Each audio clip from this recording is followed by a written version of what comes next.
Sarah Coleman pushed her cleaning cart down the hallway of the Riverside Corporate Center just after 6 in the evening. The wheels squeaked softly against the polished floor. Most of the office workers had already gone home. A few stragglers remained, typing away at their computers or talking on phones behind glass doors. No one looked up as she passed. To them, she was invisible. Just the cleaning lady, the woman in the gray uniform who emptied their trash bins and wiped down their desks. The one who smiled politely and said, "Excuse me," when they barely moved out of her way. Sarah didn't mind being invisible. Not anymore. She was 52 years old with short dark hair starting to gray at the temples. Her hands were strong and calloused. Her back ached most days from bending and scrubbing, but she never complained. She came to work on time, did her job well, and went home to her small apartment on the edge of town. It was a quiet life. A simple life, nothing like the one she used to have. "Hey, cleaning lady," a voice called out from one of the corner offices. Sarah stopped and turned. A young man in an expensive suit stood in his doorway, holding an empty coffee cup. He couldn't have been more than 30. His name was Derek Milligan, and he was one of the junior executives on the 4th floor. "You missed a spot yesterday," Derek said, pointing to his desk. "There was still a coffee ring on my table this morning. You need to pay more attention." Sarah nodded. "I'm sorry, sir. I'll make sure to clean it properly today." Derek smirked. "Yeah, you do that. It's not like it's a hard job, right? Push a cart, spray some cleaner, wipe things down. Pretty simple stuff." He laughed and walked back into his office. Sarah stood there for a moment, her jaw tight. Then she moved on.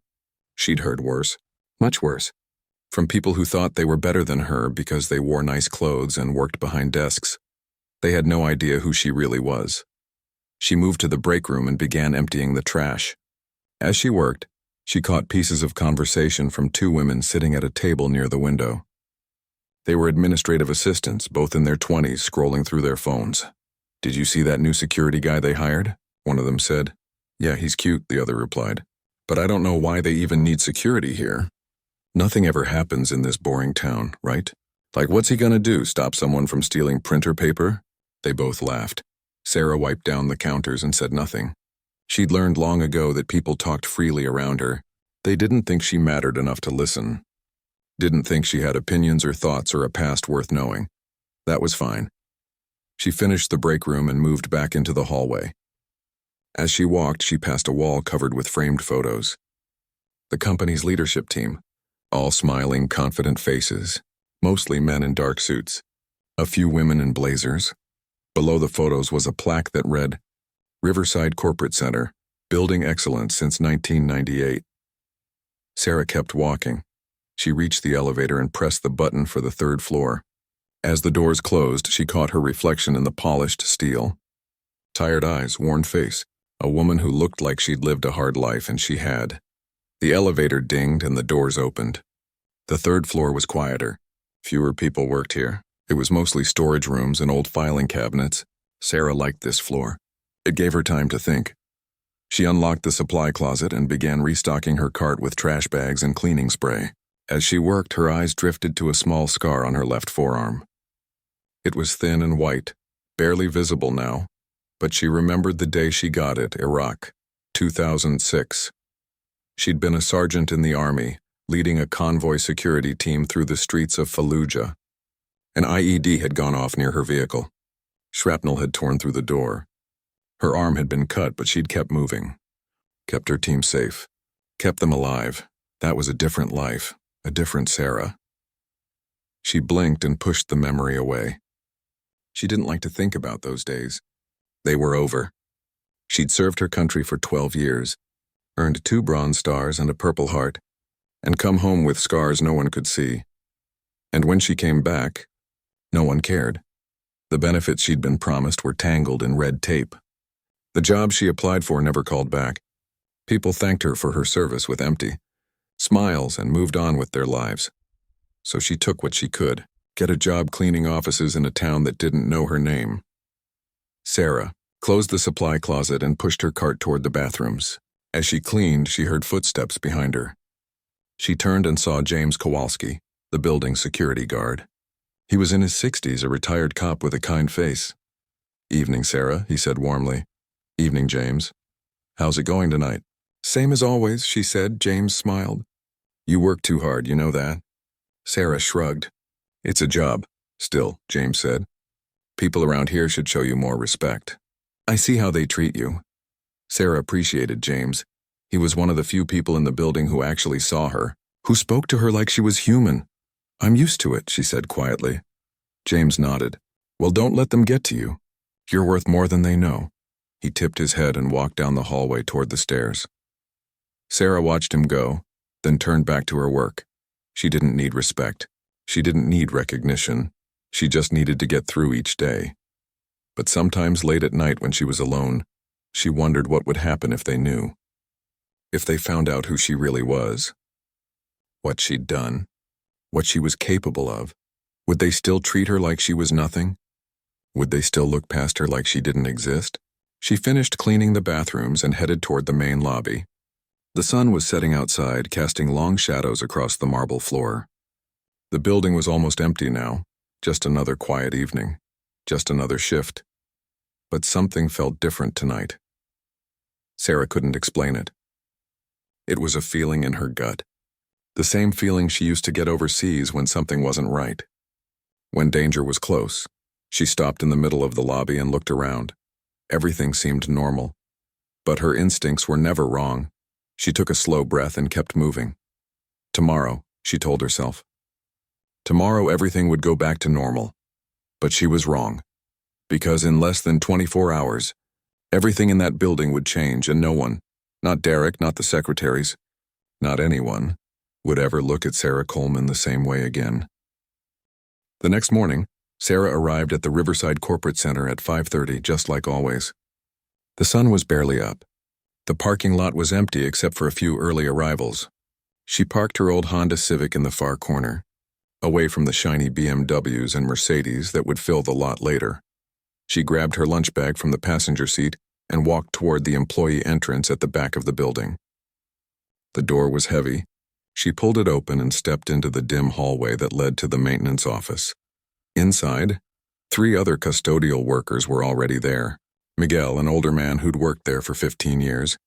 Rosa, a woman in her 40s who sent money back to family in Guatemala. And Tommy, a kid fresh out of high school who was saving up for college. Morning, Sarah, Rosa said with a warm smile. Morning, Sarah replied. Their supervisor, Mr. Brennan, stood near his desk holding a clipboard. He was a short, round man with thinning hair and a constant frown. He looked up as Sarah walked in. You're late, he said flatly. Sarah glanced at the clock on the wall. It read 5:28. I'm 2 minutes early, she said calmly. Early is on time. On time is late, Mr. Brennan said, his favorite phrase. I need you on the 5th floor today. Someone spilled something in the conference room last night and the CEO has a meeting there at 9. Don't mess it up, Sarah nodded. Understood. Mr. Brennan walked past her without another word. Miguel caught Sarah's eye and shook his head. That man wouldn't know respect if it hit him in the face. Sarah just smiled and grabbed her cart. She took the service elevator to the 5th floor. This was executive territory, thick carpets, expensive furniture, floor-to-ceiling windows overlooking the river. The people who worked here made more in a month than Sarah made in a year. She found the conference room and opened the door. Someone had knocked over an entire pot of coffee. It had spilled across the table and dripped onto the floor. No one had even tried to clean it up. They'd just left it for her. Sarah sighed and got to work. She wiped down the table, scrubbed the carpet, and polished the chairs until everything gleamed. It took her almost an hour. When she finished, the room looked perfect. As she was leaving, she nearly ran into a woman in a sharp gray suit. It was Diane Frost, the CEO of the company. She was in her 50s with blonde hair pulled back tight and a face that rarely smiled. Watch where you're going, Diane said coldly. I'm sorry. Ma'am, Sarah said, stepping aside. Diane walked past her into the conference room. She glanced around, inspecting Sarah's work. Then she walked out without a word. No thank you. No acknowledgement. Sarah pushed her cart down the hallway. By mid-morning, the building was buzzing with activity. Phones rang. Meetings started. People hurried from office to office carrying folders and coffee cups. And Sarah moved through it all like a ghost. She cleaned the second-floor bathrooms. She vacuumed the third-floor hallways. She emptied trash bins and wiped fingerprints off glass doors. Around 11, she was cleaning near the reception desk when she overheard two men talking. One was Derek Milligan, the junior executive from yesterday. The other was someone Sarah didn't recognize. A tall man in a dark coat. "I'm telling you, the security in this place is a joke," Derek said, laughing. "One old guy who walks around with a flashlight. My grandma could break in here." The other man didn't laugh. He just stared at Derek with cold, empty eyes. "Right," he said quietly. "Good to know." Something about his voice made Sarah pause. She glanced over at him. He noticed her looking, and his eyes locked onto hers for just a second. Then he turned and walked toward the exit. Sarah felt that feeling again. The one from last night. The warning in her gut that something wasn't right. But then the receptionist called out to her. "Excuse me? Hello, cleaning lady?" Sarah turned. The receptionist was a young woman named Brittany. She was pointing at a spill near the waiting area. "Someone dropped their latte," Brittany said, not looking up from her phone. "Can you get that?" Sarah walked over and cleaned it up. The man in the dark coat was already gone. The afternoon dragged on. Sarah's back ached. Her knees hurt. But she kept working. Around 3 o'clock, she was on the 4th floor when she saw James Kowalski, the security guard, making his rounds. "He looked tired today, older. You okay, James?" Sarah asked. He smiled, but it didn't reach his eyes. "Just thinking about retirement. My daughter keeps telling me I should hang it up. Move to Florida, play golf." "That sounds nice," Sarah said. "Maybe," James said. "But what would I do with myself? Sit around all day? At least here I feel useful." Sarah understood that more than he knew.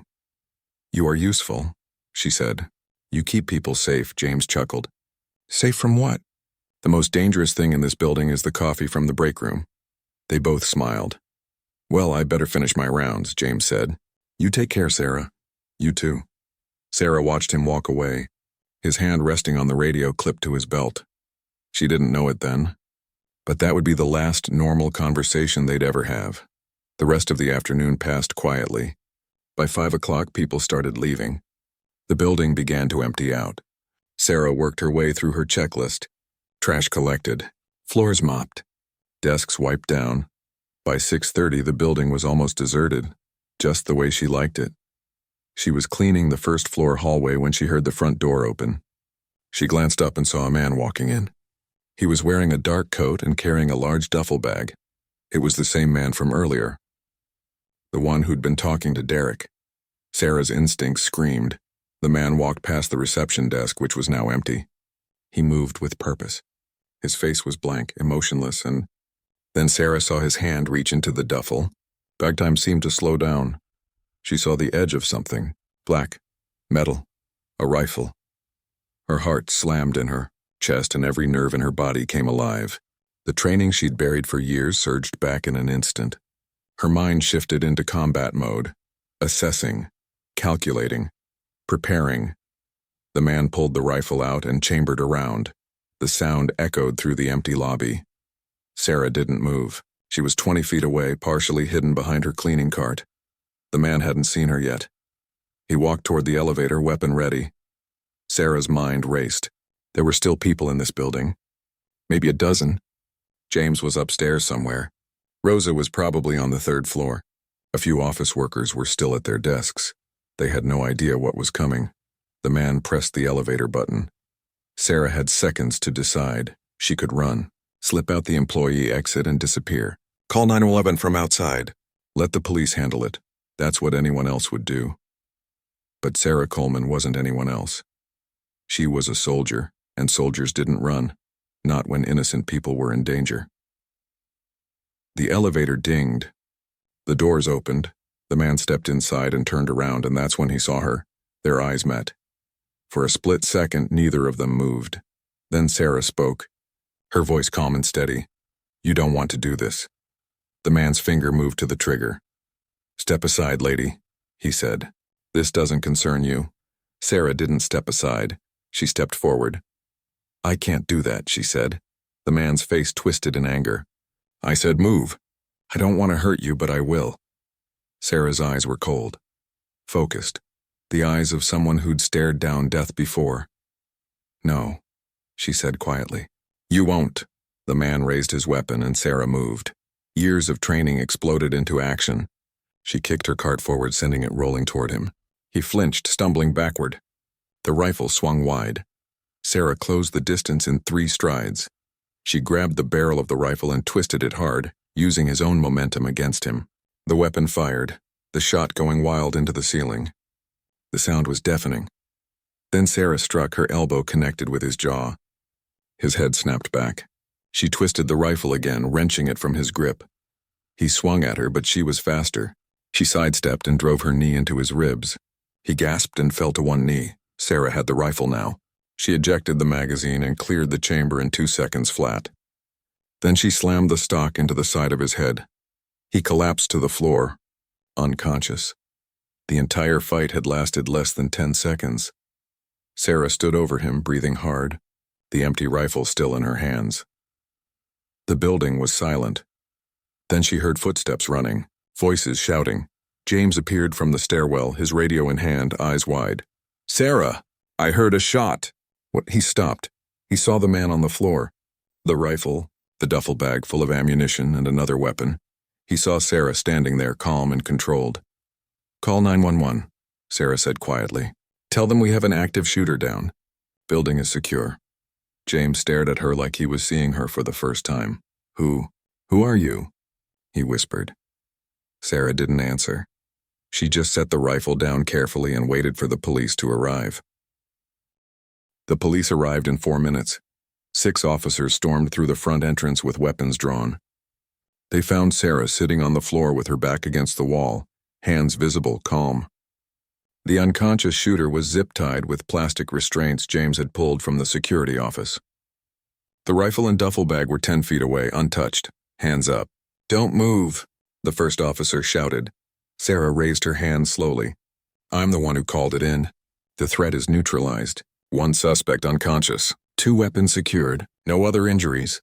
The officers approached carefully. One of them kicked the rifle further away. Another checked the shooter's pulse. "He's alive," the officer said. A female officer knelt beside Sarah. "Ma'am, are you hurt?" "No," Sarah said. "I'm fine. What happened here?" "He came in with weapons. I stopped him." The officer looked at the unconscious man, then back at Sarah. "You stopped him? By yourself?" "Yes." Within minutes, the building was swarming with police. More officers arrived. Then paramedics. Then firefighters. They cleared the building floor by floor, evacuating everyone inside. Sarah was escorted outside and told to wait. In the parking lot, a crowd had gathered. Office workers stood in clusters, some crying, some on their phones, all of them confused and frightened. News vans were already pulling up. Cameras were rolling. Sarah stood near a police car, still in her gray cleaning uniform, still invisible to most of the crowd, but not to everyone. Rosa ran up to her, tears streaming down her face. "Sarah, oh my God, are you okay?" They said there was a shooter. "I'm fine," Sarah said. Miguel was right behind her. "What happened in there?" Before Sarah could answer, a police detective approached. He was in his 50s with gray hair and a weathered face. His badge read Detective Barnes. "Miss Coleman?" he said. "Yes. I need to ask you some questions." Sarah nodded. Detective Barnes led her away from the crowd to a quieter area near the ambulances. He pulled out a notepad. "Walk me through what happened," he said. Sarah told him everything. The man entering the building. The rifle. The confrontation. How she disarmed him. Barnes listened without interrupting. When she finished, he studied her for a long moment. "You said you disarmed him?" Barnes said carefully. "You took a rifle away from an armed man and incapacitated him in hand-to-hand combat." "Yes." "Ma'am, no disrespect, but you're a cleaning lady. Where did you learn to do that?" Sarah met his eyes. "I was in the Army 12 years. 2 tours in Iraq, 1 in Afghanistan." Barnes blinked. "You're a veteran?" "Yes. What was your MOS?" "Your job?" "Military police. Convoy security. Close protection." Barnes wrote that down, then looked up again. "Did you see combat?" "Yes. How much?" "Enough." Barnes nodded slowly. Something shifted in his expression. "Respect." "Well, Ms. Coleman, you saved a lot of lives today," he said quietly. "That man had over 200 rounds of ammunition and a list of targets. If you hadn't stopped him when you did," he didn't finish the sentence. "He didn't need to." Behind them, another officer called out, "Detective." The guy's awake. He's asking for a lawyer. Barnes glanced back, then looked at Sarah. Stay here. I'll need a formal statement, but this won't take long. He walked away. Sarah stood alone, watching the chaos unfold around her. More news vans arrived. Reporters set up cameras. Police tape went up around the building, and then she heard a voice behind her. That was you? She turned. Derek Milligan stood there, still in his suit, his face pale. He looked shaken, scared. You stopped him? Derek said. You. The cleaning lady? Sarah didn't respond. Derek ran a hand through his hair. I was still inside. On the 4th floor. I heard the gunshot and I hid under my desk like a coward. And you just... His voice trailed off. For the first time since Sarah had known him, Derek looked at her. Really looked at her. I'm sorry, he said quietly, for how I treated you. I didn't know. You didn't need to know, Sarah said. You should have treated me with respect anyway. Derek flinched like she'd slapped him. Sarah walked past him toward the ambulance where James was being checked out. The old security guard saw her coming and stood up. I'm fine, he told the paramedic. Then he turned to Sarah. I can't believe what I just saw. All this time I thought, I knew you were a good person, but I had no idea you were a soldier, Sarah finished. A hero, James said. Sarah shook her head. I just did what needed to be done. That's exactly what a hero would say, James replied. He reached out and squeezed her shoulder. Thank you. For all of us. Over the next hour, the story began to spread. The cleaning lady who stopped an active shooter. The veteran no one knew about. The hero hiding in plain sight. News reporters tried to get to Sarah, but the police kept them back. Still, the cameras found her. Footage of her standing in her gray uniform, calm and composed while chaos swirled around her, began playing on every local channel. Detective Barnes returned and took her full statement. Then the FBI showed up. The shooter, they explained, had posted manifestos online.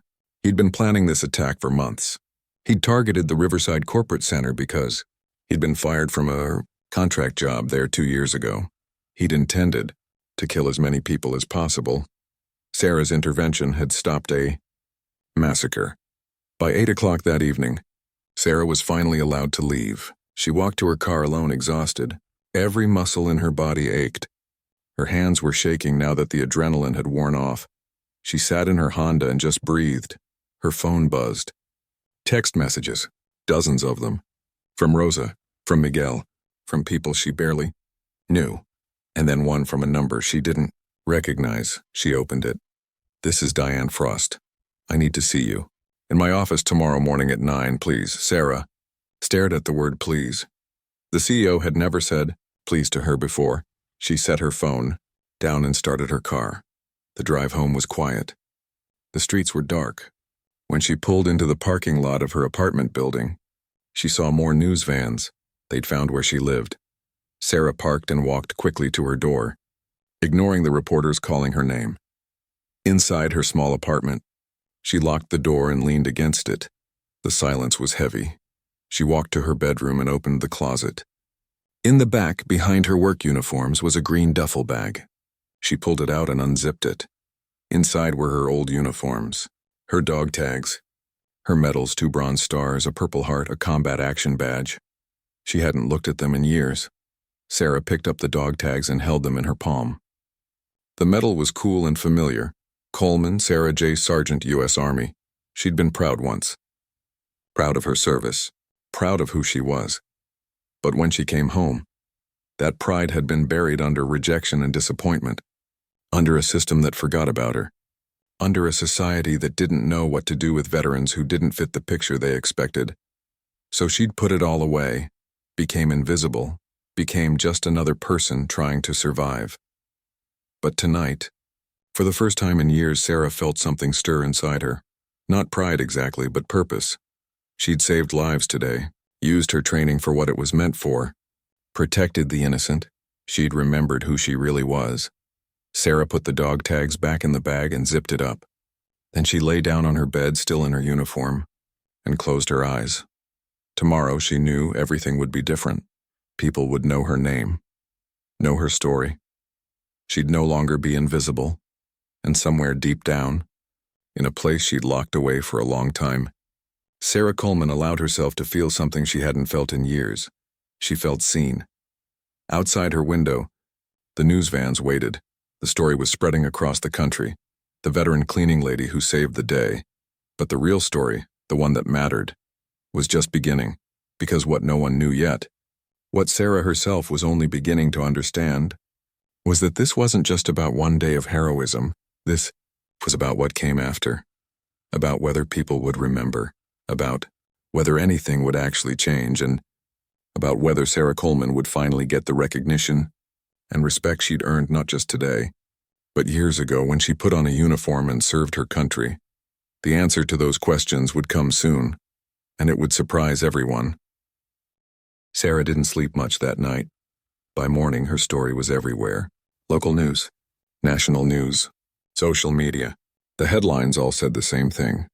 Veteran cleaning lady stops mass shooting. Hidden hero saves dozens. The janitor who was really a soldier. Her phone wouldn't stop ringing. At 8:30, Sarah put on a clean version of her work uniform and drove back to the Riverside Corporate Center.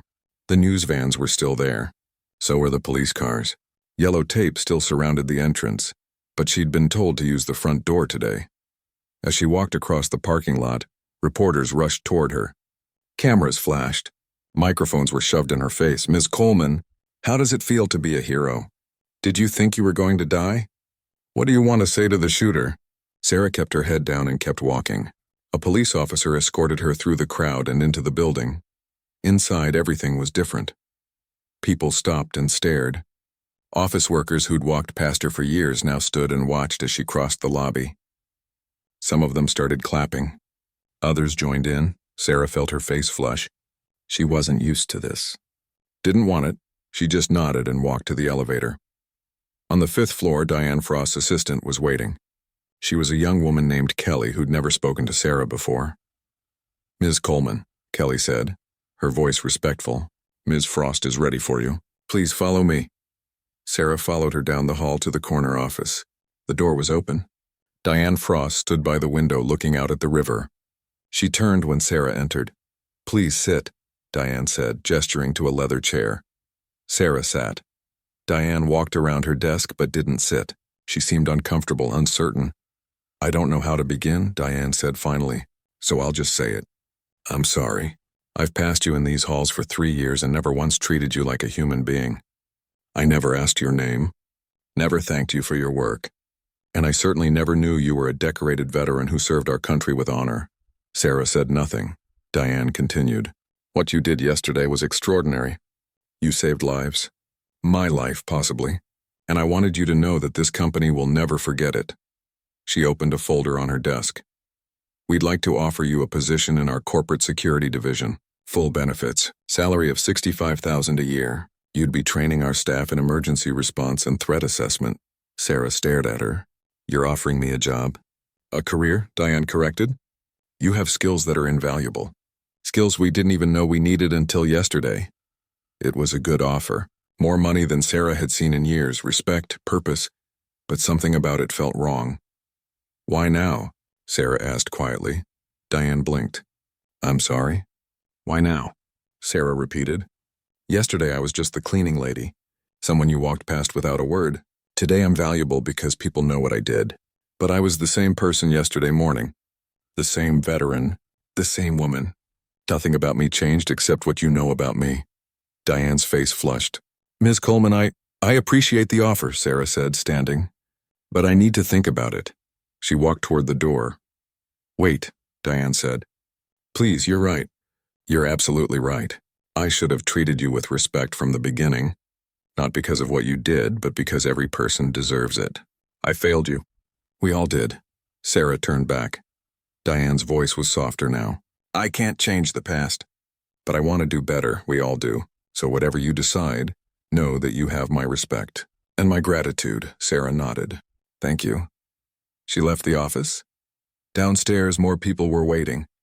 Miguel and Rosa hugged her. Tommy shook her hand, starstruck. Even Mr. Brennan, the supervisor who'd always criticized her, stood awkwardly to the side. "Sarah," he said, I heard what you did. You're very brave." Sarah looked at him. "I was brave yesterday, too. And the day before. You just didn't notice. Mr. Brennan had no response. James found her near the lobby. The old security guard had tears in his eyes. I put in my retirement papers this morning, he said, but I told them they need to hire you to replace me. You're the one who should be protecting this place, not me. James, you don't have to.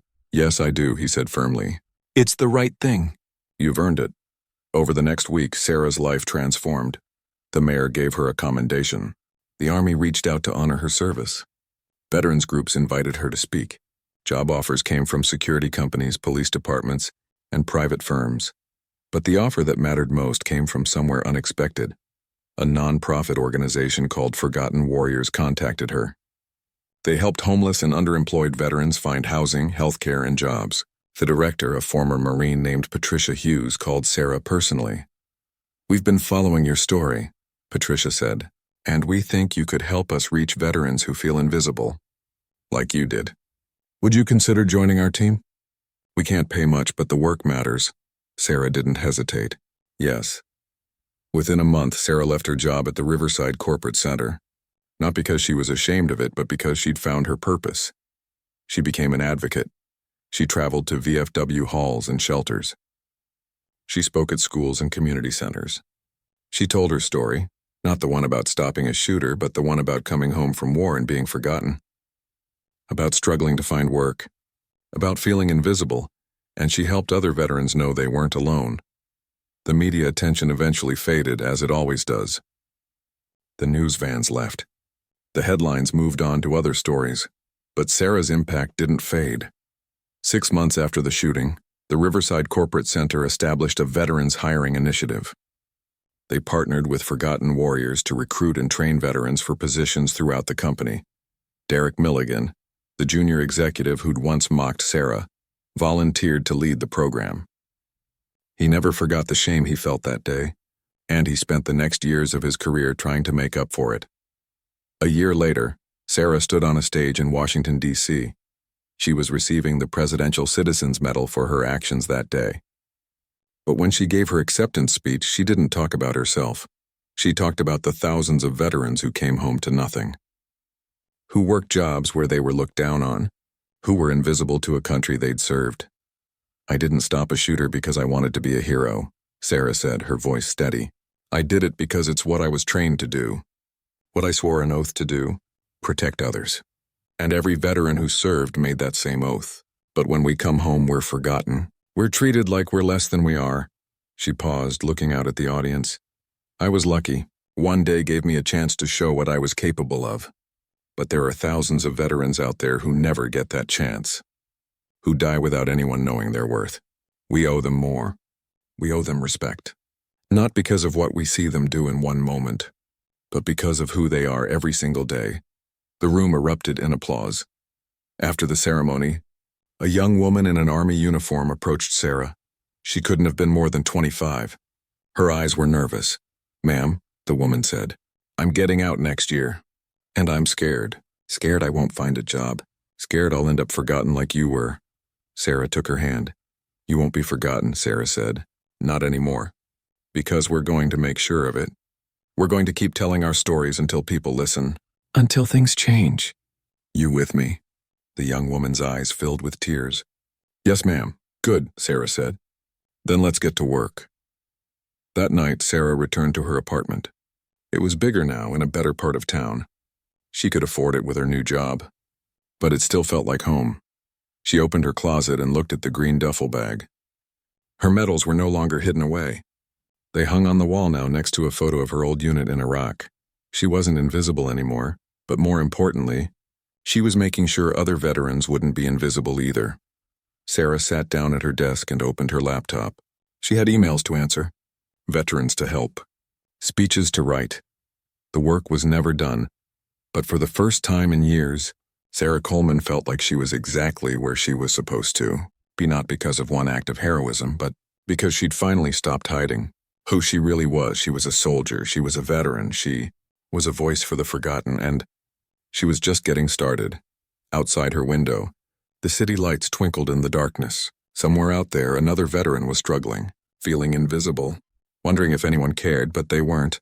Alone, because Sarah Coleman was fighting for them now, And she'd learned a long time ago that a true soldier never leaves anyone behind, not on the battlefield and not at home. The cleaning lady they'd all overlooked had become the advocate they all needed. And that was the real victory. Not the headlines, not the medals, but the lives she would change, one veteran at a time,